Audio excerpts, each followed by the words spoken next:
नमस्कार दोस्त, आज मैं सरकार से कोई शिकायत नहीं करना चाहता, बल्कि एक सुझाव देना चाहता हूँ इस देश के भविष्य के लिए। वैसे इस चीज की जरूरत तो नहीं है, क्योंकि ऑलरेडी सिस्टम में मुझसे भी ज्यादा पढ़े लिखे और एक्सपीरियंस लोग बैठे हुए हैं। पर मुझे ऐसा लग रहा है कि कहीं ना कहीं ये लोग जानबूझकर हमारे देश के युवाओं का भविष्य खतरे में डाल रहे हैं। क्योंकि एक तरफ तो हमारे प्रधानमंत्री बोलते हैं कि हम हमारे भारत को इंडिपेंडेंट और स्वदेशी बनाना चाहते हैं, एक तरफ तो इंडिया के पैसे को ऐसी ऐसी योजनाओं में बहा देते हैं पानी की तरह, जिसकी कोई जरूरत मेरे हिसाब से नहीं है। सरकार जो योजना चला रही है उनकी जरूरत से मैं इनकार तो नहीं कर रहा, लेकिन सवाल ये है, क्या हमें अपने लोगों को हमेशा योजना पर निर्भर रखना चाहिए या इतना मजबूत बनाना चाहिए कि उन्हें योजना की जरूरत ही ना पड़े।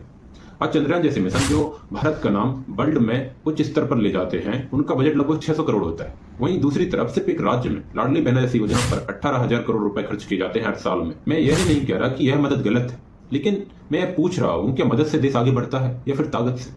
आज हमारे बच्चे पढ़ने के लिए विदेश जाते हैं क्योंकि हमारे पास पर्याप्त वर्ल्ड क्लास यूनिवर्सिटीज नहीं। एक IIT और IIM खोलने के लिए 800 से 1500 करोड़ लगते हैं। अगर हम कुछ योजनाओं के पैसों को शिक्षा में लगाएं तो दर्जनों IIT और IIM स्किल सेंटर खोले जा सकते हैं। तब हमारे बच्चे विदेश ना पढ़ के भारत में पढ़ेंगे और भारत का पैसा भारत में ही रहेगा।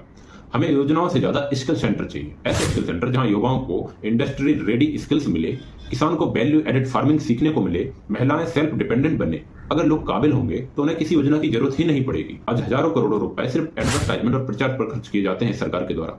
अगर वही पैसा रिसर्च में लगे, मैन्युफैक्चरिंग में लगे, स्टार्टअप और इनोवेशन में लगे, तो वही पैसा और पैसा पैदा करेगा। सरकार का काम सिर्फ काम देना नहीं होता, सरकार का काम युवाओं को खड़ा करना भी होता है। हमें ऐसा भारत चाहिए जहां लोग योजनाओं के लिए लाइन में ना लगे, बल्कि दुनिया भारत के साथ काम करने के लिए लाइन में लगे। आज नहीं तो कल हमें यह तय करना होगा कि हमें गरीबी भारत चाहिए या फ्यूचर रेडी भारत चाहिए। मैं योजनाओं का विरोध नहीं करता, मैं निर्भरता का विरोध करता हूं, क्योंकि मजबूत देश वो नहीं होता जो बांटता है, मजबूत देश वो होता है जो अपने लोगों को काबिल बनाता है। जय संविधान, जय भारत।